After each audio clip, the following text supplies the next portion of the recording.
kallid kaasteelised. Räägin siis vahepeal toimunud sündmustest, mis peaksid justkui olema spordisündmus, aga tegelikult on globalistliku satanistliku ideoloogia propageerimise koht ja on väidetud, et 6. ingel oli ka selles tseremoonias. Loen tsitaadi ette ilmutuse raamatu 16. peatükist, salmidest 12-16. Ja 6. ingel valas välja oma kausi suure Eufrati jõe peale, selle vesi kuivas ära, et see oleks valmis kuningalle, kes tuleb päevatõusu poolt.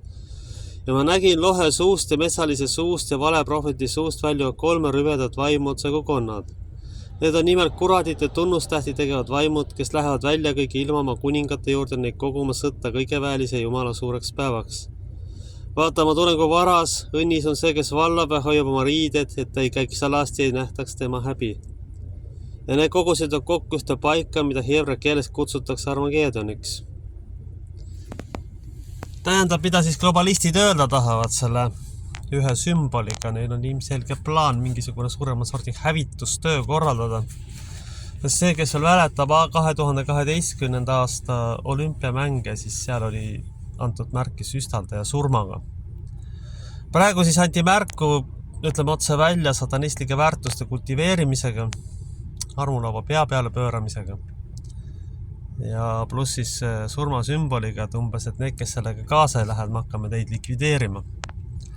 See oli minu jaoks ühemõtteliselt mõistetav sõnum, et siin ei saagi olla mitte mingit kahtlust, milleni see lõpuks läheb. Sest kui me võtame kõik need väärtused, mis ühiskonnas on esile tõstetud, on see puhas surmakultuur. Arustati perekonna põhjalaskmisest, kõikide patoloogiate kilbile tõstmisest, kasulike idiootide võimule aitamisest, et saaks oma satanistlikku ideoloogiat läbi viia. Ja kõikidest muudest asjadest, millest meil tegelikult veel õrna aimugi ei ole, mis sellega kõik kaasnevad. Kindlasti minnakse sõnavabaduse kaotamiseni, inimeste eluea lühendamiseni, orjaks tegemiseni. Ja ka selleni, et inimene töötab, ta saab oma maksud ja toidu makstud ja tegelikult on selleks tühi töö ja vaimu närimine ainult. Et seal ei olegi mitte midagi. Selleks, et lihtsalt oleks katus pea kohal ja mingi odav toit laual, nõutakse inimeste käest jumal teab mida. Ja võimul olevad grupp kuritegelikke inimesi või kelleks iganes neid nimetada tegelikult aitavad kõigile sellele kaasa. Kõige hullem on selle asja juures see, et jah, et ma olen näinud sotsmeedias, et inimesed räägivad asjast, aga tegelikult on veel üks oluline asi. Jeesus on öelnud tegelikult Johannese 14.6. salmis, mina olen tee, tõde ja elu. Paljud ugri kristlased unustavad tegelikult ära sõna tõde. See, et tõde on negatiivne ja ütleme selline ebameeldiv, ei tähenda seda, et seda välja ei tule öelda. Seda tuleb teha. Me ei saa mitte midagi parata selles mõttes, et tõde ei või välja öelda. Tõde tuleb välja öelda, sest mis tegelikult siis me saame ära kaardistatud sellega, milline on meie vaimulik seisukord ühiskonnas. See on see tähtis. Ja loomulikult tuleb ka paluda ja palvetada, et asjad muutuksid, aga on ilmselge see, et ühiskond läheb nende globalistlikke väärtustega kaasa ja läheb kuristikku ja hukatusse enamikel juhtudel. Et inimestel on veel mingil määral ikkagi, ütleme, et võimalik valida või siis teine valik on siin. Et teen siin seda ühe surnuaia juures. Teine valik on nagu vaimulik ja mentaalne surm, mis lõpuks asjad kõik hukatusse viib. Ja kõik asjad viib selleni, et neid lihtsalt enam ei ole. Nagu ma olen ka korduvalt öelnud, et kõige parem on nende perekondlike vanade väärtuste edasi andmine, mis aitaks meil ühiskonda paremaks muuta. Aga praeguses situatsioonis, jah, neid selles osas ma ei saa öelda, et ei ole neid jõudest, ikka on mingil määral. Aga inimesed ei julge minna sageli lõpuni ametlikes instantsides ja öeldud, et kuulge, tegelikult on ju tegemist ikkagi ametliku süsteemiga, mis tegelikult asju põhja laseb ja mis likvideerib need kristlikke väärtusi. keegi ei julge tegelikult otse välja astuda süsteemidest, mis vaikivad. Praegusel juhul ei ütle ju keegi mitte midagi selle kohta, mis tegelikult seal olümpiamängudel toimumas on. Ja tegemist on otsese satanistliku rünnakuga. Jah, õigeusu kirik siiski astus sammu ja ka teised kõrgemad distantsid on üht-teist öelnud, aga ma mõtlen just eelkõige kohapealseid inimesi. Et peaks ikkagi selgelt ühemõtteliselt võtma seisukohad, seda ei saa kuidagi heaks kiita, kui kõik need õudsed sooväärtused, et umbes, et naine peksab meest ja mees peksab naist ja umbes vastupidi, see kuulutatakse spordiks. No tulge taevas appi, see ei ole sport, see on puhas surmakultuur, sest sellisel kokkupuutel võivad olla surmavad tagajärjed ja see on igasuguste väärtuste prügikasti viskamine ja likvideerimine. Kas ta siis sellest inimesed lõpuks aru ei saa? On neid, kes saavad, aga paljud, kes vaatavad seda peavoolu lõputatud õudust lihtsalt, ütleme otse välja.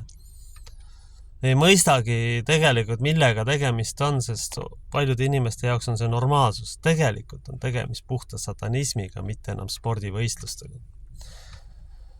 Kogu süsteem on allutatud satanistlikele rituaalidele, mis on mõeldud siis puhtaks surmakultuuriks, et seal ei ole üldse küsimustki enam, millega tegemist on. Nüüd siis otsustasid satanistid välja näidata, mida nad tegelikult mõtlevad.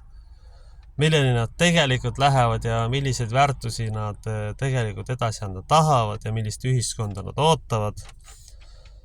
Et selle rituaalide kaudu andi märku, mida nad siis tegelikult kummardab, keda ütleme otse välja saatanad. Siin ei ole mitte mingit kahtlust.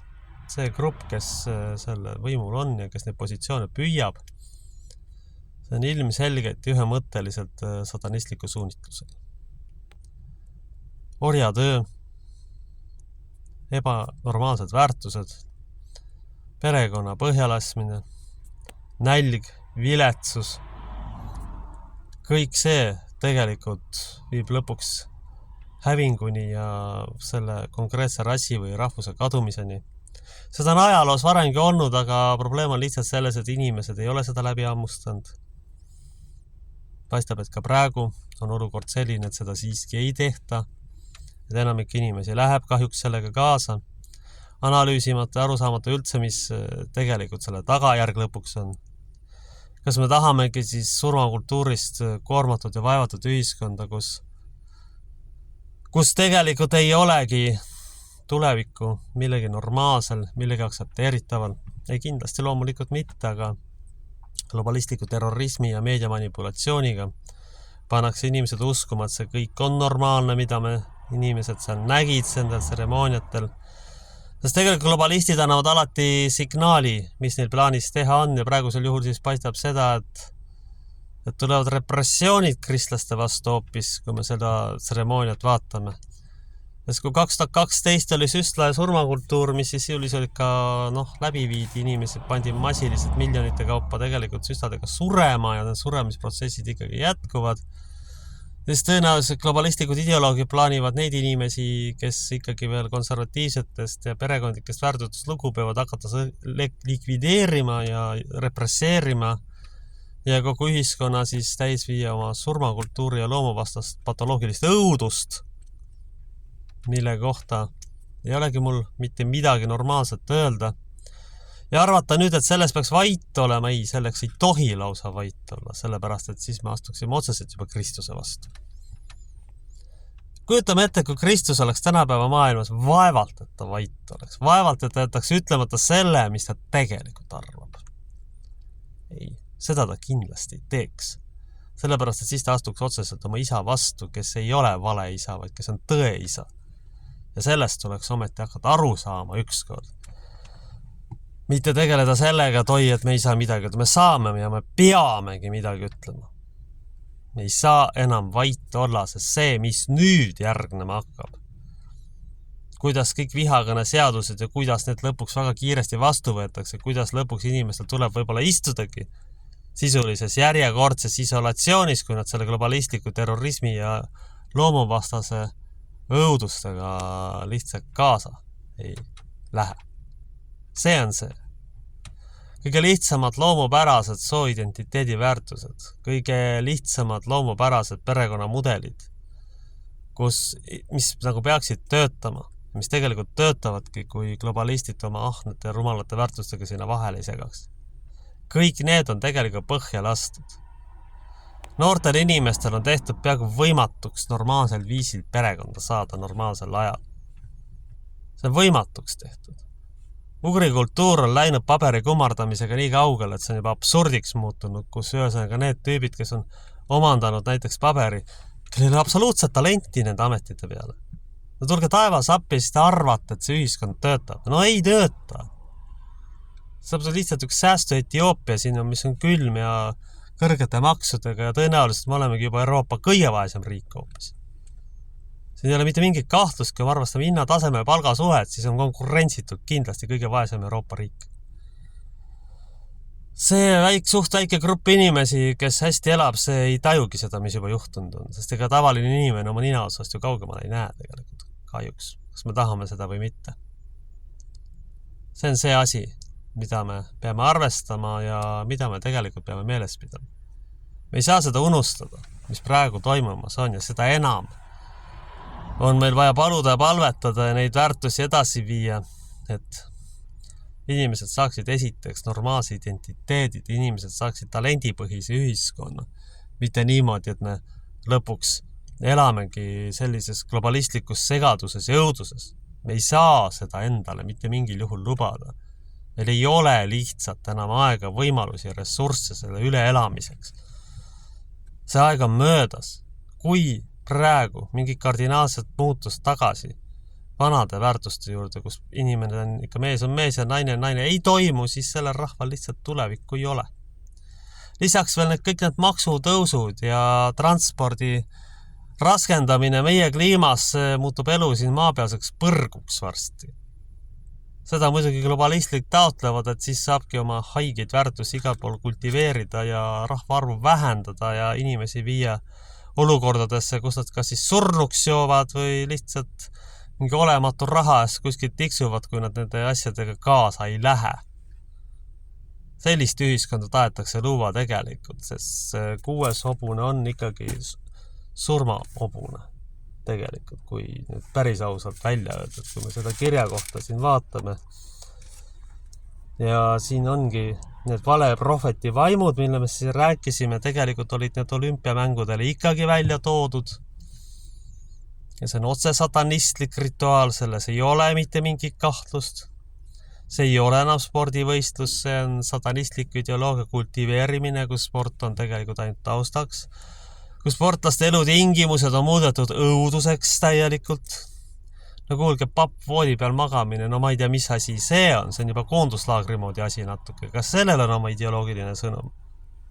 Et me muudamegi elu nii säästuks, et see säästu elu ongi normaalne, kus on need perverssed. Ma ei tea, neid väärtustaks paljud ideoloogiad lihtsalt. Vot selleni tahetakse neid asju viia.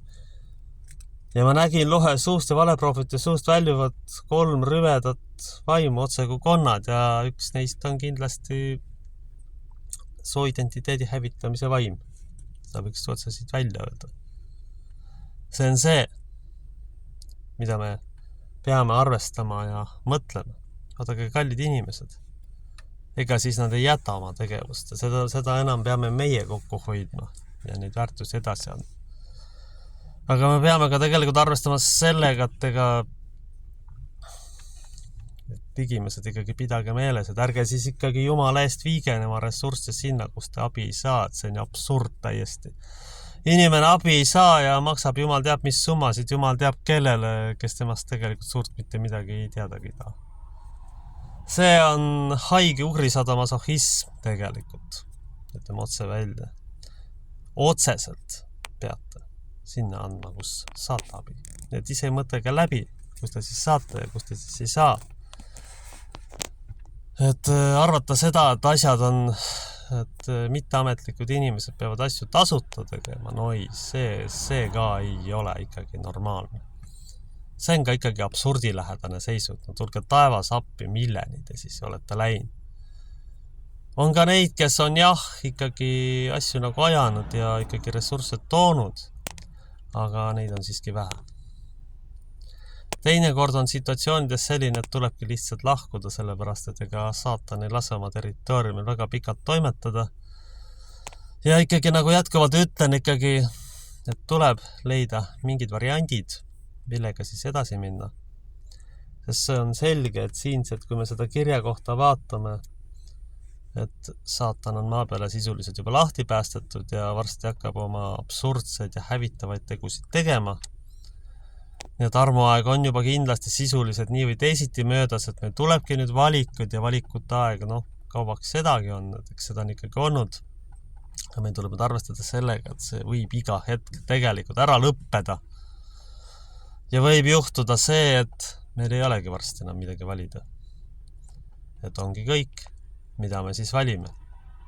Kas elu või surma? Selles on praegu tegelikult juba küsimus. Me ei saa selle globalistliku õudusega kaasa minna, kui me tahame üldse vähegi veel Jumala riigi kodanikud olla. Isegi vaadata ja lugeda seda jälkust on juba vaimses mõttes tülgastav ausalt öeldes. Nii et soovin inimestele jõudu ja vastupidamist, et me saaksime oma väärtusi edasi anda ja kuula nüüd issand, kui ma palun kõik sinu õpetatud sõnadega sinu kätte. Meie isa, kes sa oled taevas, pühitsetud olgu sinu nimi, sinu riik tulgu, sinu tahtmine sündigu, nagu taevas, nõnda ka maa peal, meie igapäevast leiba anna meile tänapäev ja anna meile andeks meie võlad, nagu meiegi andeks anname oma võlglastele ja palun issand, ära saada meid kiusatusse, vaid päästa meid ära kurjast. Sest sinu päralt on riik, vägi ja au igavesti. Kaitsku hoidku meid püha kolmainus Jumal, Jumal isa, poja, püha vaimu nimel. Aamen.